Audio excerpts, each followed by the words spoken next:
In the summer of 1980, I quit my job and bought myself a little two-man canvas and rubber raft with plastic oars. I made myself a sandwich and brought along a bunch of water, and I blew up my canvas and rubber raft and put in on the river just off the bank in Lecompton. And I spent my first 7.5 hours on the river by myself. I didn't see another person on the river. That's the way I floated for years before 1991 came along.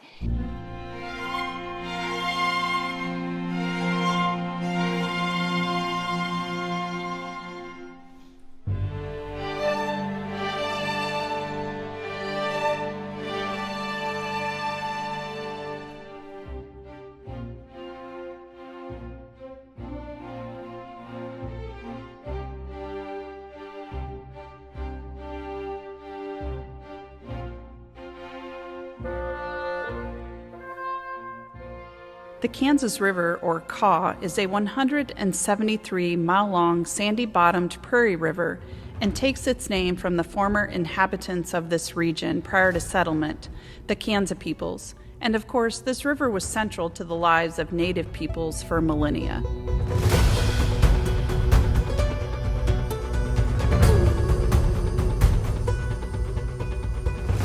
The river flows from Junction City to Kansas City, where it joins the Missouri River. The watershed is vast, extending across the top third of Kansas, as far west as Lyman, Colorado, across the bottom of Nebraska, up to the Platte River, 61,000 square miles in total. The river is the most accessible of only 3 public rivers in Kansas, including the Arkansas and a bit of the Missouri River. Its public land, bank to bank, sandbars are its greatest feature and indicative of a healthy river system. It's in that Goldilocks zone, too shallow for commercial barge traffic, but deep enough for recreation, fishing, and paddling. In 1991, several of our families that lived in the river valley north of town on the Kaw River got notices from the Corps of Engineers that they were going to hold a public hearing. Victory Sand and Gravel, a dredging company in Kansas City, had applied for a permit to dredge in our little bend in the river. And as the closest neighbors, our opinions were sought. Lance Burr and I got together with John Naramore and Eileen Larson soon after that, one evening, just to figure out what this meant. We knew we loved our life on the river. It was peaceful. We had fallen in love with the river and our way of life there. That first meeting took place at Lance's office in Lawrence, his legal office in the basement. We realized soon after getting into this that it was much too much for the 4 of us to handle. So soon afterwards, we made a list of absolutely everybody we had ever known in the city of Lawrence and surrounding areas, and we called that our mailing list. And that was the beginning.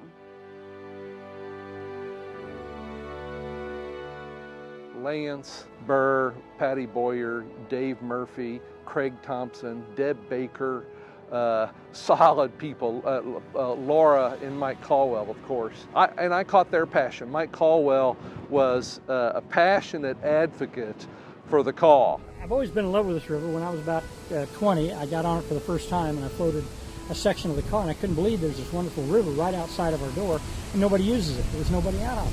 I got involved with Friends of the Kaw in 1995 because my husband had gotten involved, and I'm a water person. I love the water. I love recreating on the water. So I joined Friends of the Kaw. That's the 2 of us.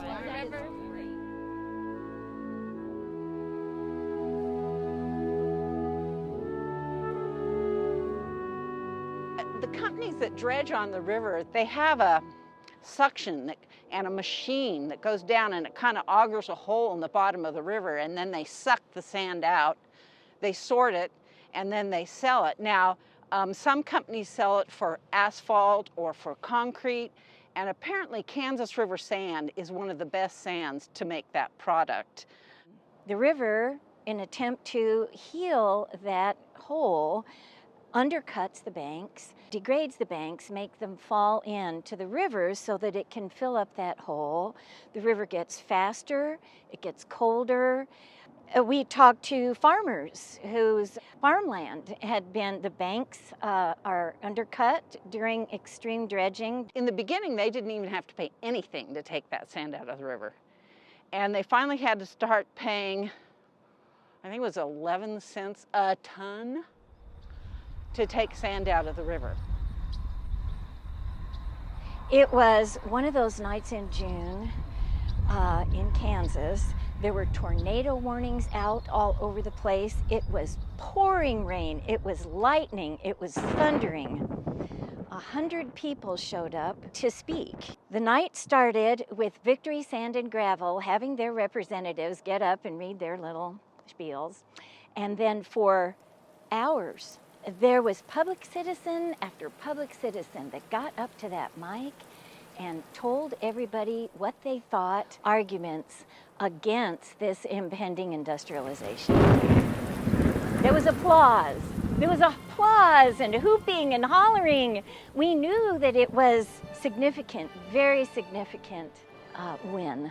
It was a win. It's what we needed.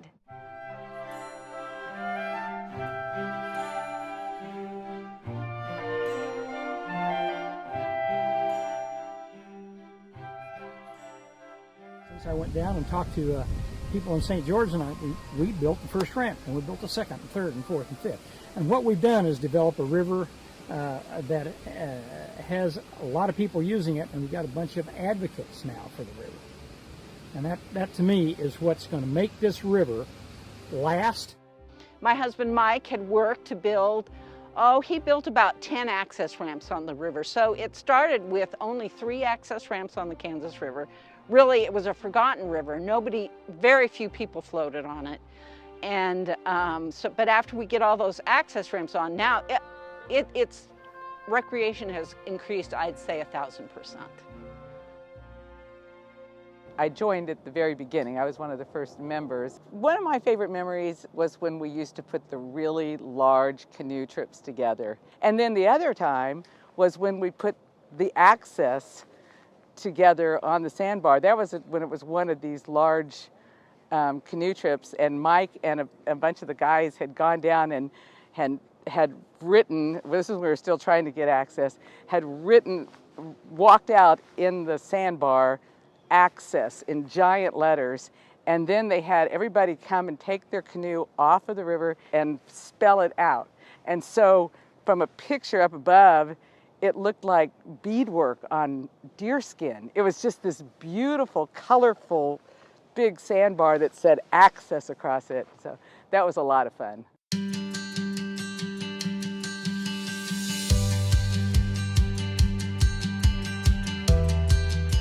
The recreation is important because you want to have fun while you're out there. You want to have a good time.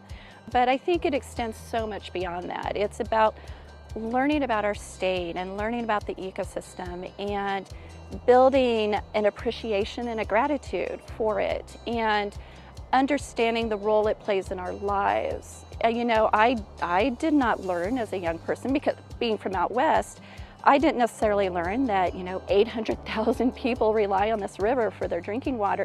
That's really, really important. The first couple of decades, Friends of the Caw primarily focused on stopping dredging and improving public access to the river. We joined Waterkeeper Alliance in 2002 and created a riverkeeper position and started going after polluters, advocating to fix the Topeka Weir, and created our first river inventory.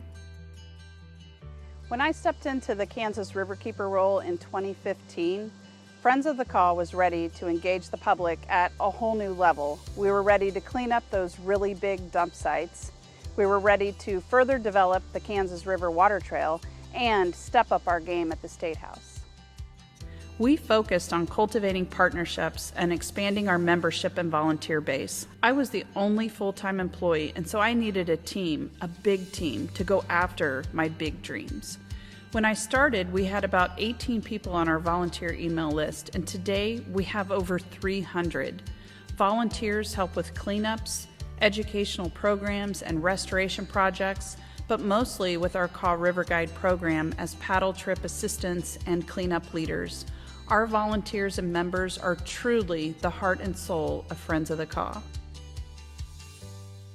So get low, hang on to the sides, put one foot in. Our educational paddle trips have been popular for decades, and they're probably what we are most known for.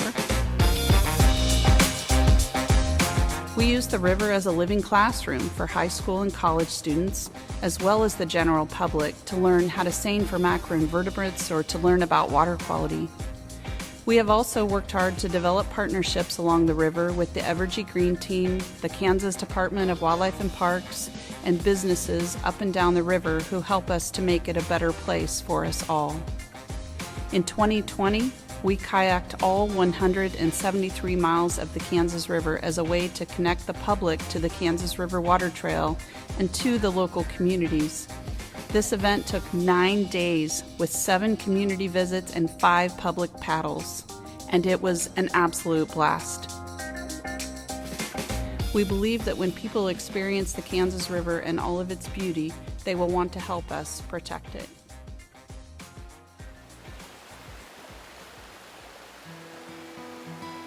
When people are on the river, they're connecting with it, they're learning about it, and they're understanding it.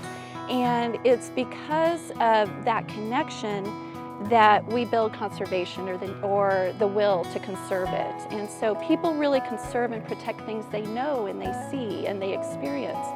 And so increasing that access or that opportunity for access, I think, has been an extraordinary legacy for Friends of the Kaw. So Friends of the Kaw got me on the river. After we moved to Lawrence in 1996, we joined a Friends of the Kaw public float that was huge. It was like 300 boats coming down the river from Lecompton, and we loved it. So I started volunteering and doing artwork, note cards, fundraising, all kinds of stuff. And in 2005, I got my own kayak, and it changed my life. It just expanded my adventuring by 173 miles of waterway. And in 2011, I joined the board, and I'm currently secretary and a Kaw River Guide. I help with lots of different projects. And the river has become one of my passions and my livelihood as a painter and printmaker. And my work with Friends of the Kaw has immensely informed my work. Friends of the Kaw is the only nonprofit dedicated to cleaning up the Kansas River. One of our big goals is to clean up all of the longtime dump sites by 2030. We removed 456 tires from a sandbar near Eudora, battery cases near Manhattan, and we are going after another 400 tires near Shawnee. We've also removed appliances and other large items after the 2019 flood. We regularly do river checks where we scout the entire river for pollution and dump sites. I really pity the person who thinks that they can dump on the Kansas River and get away with it. We continue to work on the Kansas River Water Trail and Mike Caldwell's access work by working with local communities to get every ramp a restroom, lighting, trash cans, and life jacket stations. Some will even have kayak and canoe storage lockers. We have also been engaged at the State House and at the state level working on goals and action plans for the Kansas River Basin on the Kansas Regional Advisory Committee, and most recently as Governor Kelly's appointee as the chair of the Kansas Water Authority. In these roles, we work with passionate colleagues across the region to find ways to protect water quality and quantity to meet future needs. We know that advocacy works. We know that access with the 19 boat ramps, for example, doesn't happen without grassroots efforts. As nonprofits go, you either grow and adapt or you die. We made it a priority to rebrand, recreate our access map, and up our game with outreach and social media. We've rewritten board policies and expanded fundraising with our River Protector program designed to fund the Riverkeeper position forever. These aren't the fun things you see on the river, but are crucial for Friends of the Cause' long-term stability and in making sure our river is protected for generations to come. We have big dreams for the Kansas River watershed. We know that climate change will increase floods and drought, and we need to plan now to better protect our river and thus our drinking water by giving our river room to breathe. We can help mitigate the negative effects of climate change by rebuilding those prairie ecosystems that are within our watershed and reconnecting the river with its floodplain. As a native Kansan and growing up here in northeast Kansas, I spent my childhood on the Kansas River. We used the John boat to go fishing, and we knew where all the deep holes were to find all the catfish, and we had an airboat, believe it or not, that we roared up and down the river. My dad was a farmer, and we camped on the sandbars, but there was only one boat ramp upstream for us to put in at Eudora, and we would take off on our farm. And I think what is, to me, the biggest legacy of the 30 years of Friends of the Caw is getting the Kansas River Water Trail designation, which happened before I came along, and putting in those 19 access ramps. Here we have one of only 3 public rivers in the entire state of Kansas. We only have 3. And there was no way for the public to get on their river. And so I think that when I think about the legacy of Friends of the Caw, I think about the fact that Friends of the Caw, they gave their river back to the people.